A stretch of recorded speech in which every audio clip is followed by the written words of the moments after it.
Now, for many years under the Biden administration, we've seen white supremacy spoken of as the greatest threat facing America. To single out as the most dangerous terrorist threat to our homeland is white supremacy.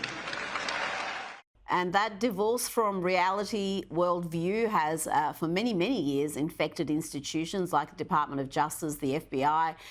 How do you see that changing under Trump, particularly after the shock of the New Orleans terror attack on New Year's Day? Well, a counterterrorism and counter-extremism policy should be one of the most evidence-based policies in government. It should not be about pushing an ideology. It shouldn't be standing in front of a particular demographic and an electorate and saying, I've decided that X is the biggest threat. It should be based on what the biggest threats are. And, this whole thing of, that people like Biden for years have known that they'd get a sort of Democrat round of applause if they started talking about being against white supremacy. I mean, white supremacy is this thing where everyone's agreed that they don't want it or like it. And nobody in the mainstream in politics or anything like that is pushing for the KKK to have a resurgence. When there is the occasional wacko white supremacist, everybody's joined in condemnation of them. But what's different, of course, is that when it's somebody who's an Islamist, as we had a number of attacks in America, Europe over Christmas carried out by people who appear to be driven by Islamic extremism, those same people stop being evidence-based. In fact, they run away from evidence. They don't want to talk about that. Or we always get the thing of, this isn't the time to talk about it, and further down the line also isn't the time to talk about it. And actually, it turns out there's no time to talk about it. And I would just hope that there would be a realistic weighing up of the threats to the American homeland under the new administration, and weighing up those threats wherever they come from, and dealing with them wherever they come from. But we'll see. I mean, one of the things is that residues of administrations can last an awfully long time, particularly if they're of the left. They remain effectively in the trees and forests left behind by the retreating administration. And there will be whole structures in CIA, FBI, DHS, and others who will still be following the Democrat lead on this, even once the Republicans are back in. And that's one to really look out for, because it's one thing to have the policy. It's another thing to actually have departments and institutions of government that actually see it through.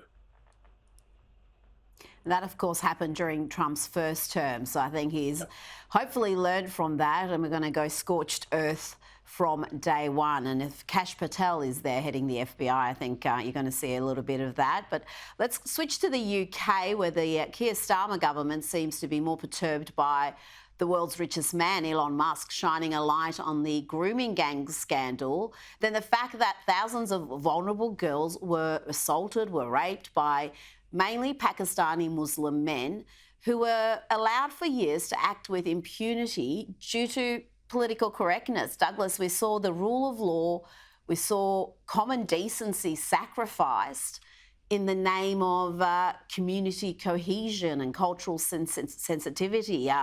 Has the UK now learnt its lesson? Could the grooming gang scandal happen again?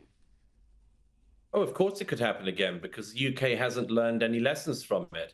And that's because, again, just like I was saying about institutions in America, in Britain, it's not just the two-tier policing system that Keir Starmer has overseen since coming into office.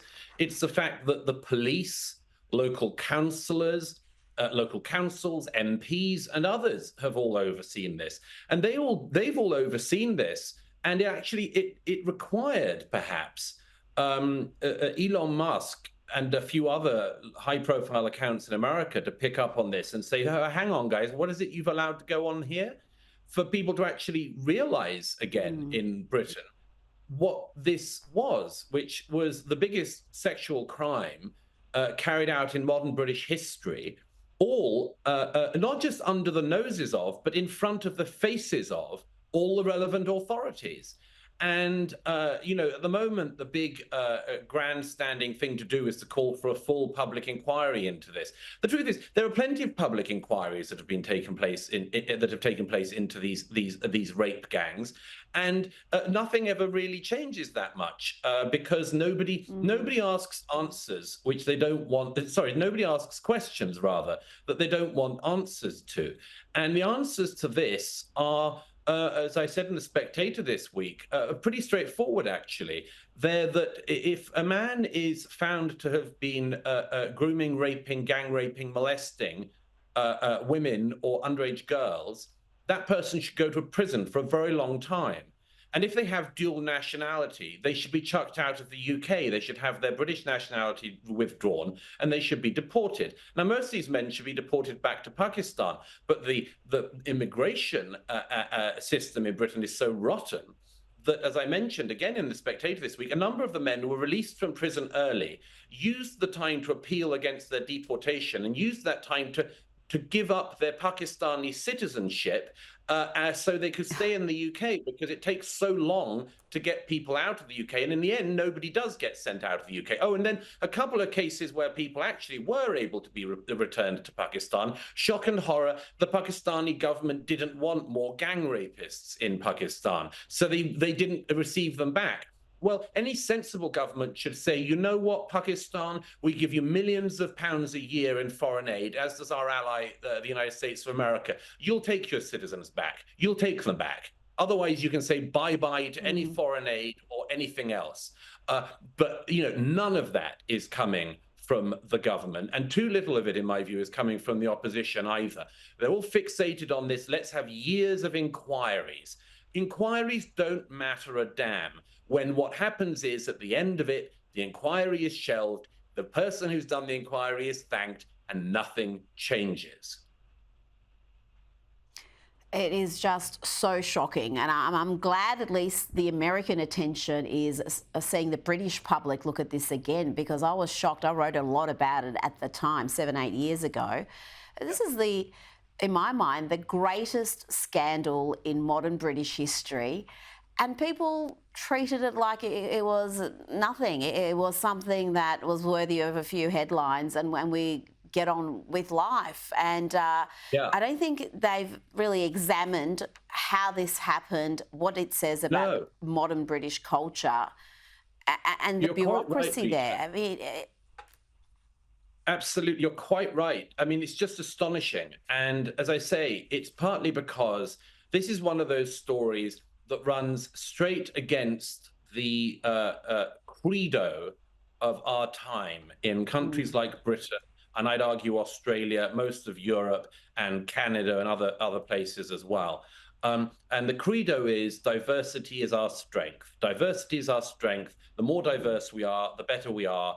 And the societies that we're in were desperately boring, bland places until we brought some diversity into it. And, there's something to be said for the diversity argument, but not everything to be said for it. In fact, there are some things to be said against it. There are some times when you don't want to be more diverse. There are certain bits of diversity you don't really need. You don't really want, I would argue, hundreds of thousands of people potentially who have 7th century attitudes towards women being imported into your society and being told to just get on with it and being allowed to get on with it. And that's the problem for the authorities in all of this, is that, for all of the police awareness diversity days and all the council diversity is our strength days, the rape gangs case showed there are actually downsides to diversity. There are negatives to it as well. And they didn't want to admit to that. They couldn't admit to it because there'd be a follow-on question, which would be, what are you going to do about it? And so they just ducked it. They just ducked it. And they hoped, in the immortal words of that tweet that Labour MP Naz Shah briefly retweeted and then took down, that the raped girls of Rotherham should, quote, shut up for the sake of diversity. They should shut up for the sake of diversity. No, some of us, like you and me, Rita, always said that was wrong. These girls should have been listened to and their complaints should have been acted upon. If anyone doubts that there is a double standard in modern Britain, as in many other Western liberal democracies these days, you just need to ask one question. What would have happened if it had been the other way round? What would have been the result if gangs of white working class men had been singling out underage Muslim Pakistani girls and gang raping them? Would we have passed it over? Would we have said that's a bit too awkward to talk about it? Would the police have just allowed it? Would the local councils have allowed it? Would the Pakistani community in Britain have allowed it? The answer to all of these things is, of course not. You just need to turn it the other way round, and you see the two-tier system in Britain at the moment, as in so many countries, because we cannot cope with the situation that generations of politicians have handed us. Douglas Murray, thank you so much for your time this evening. Great to see you, Rita.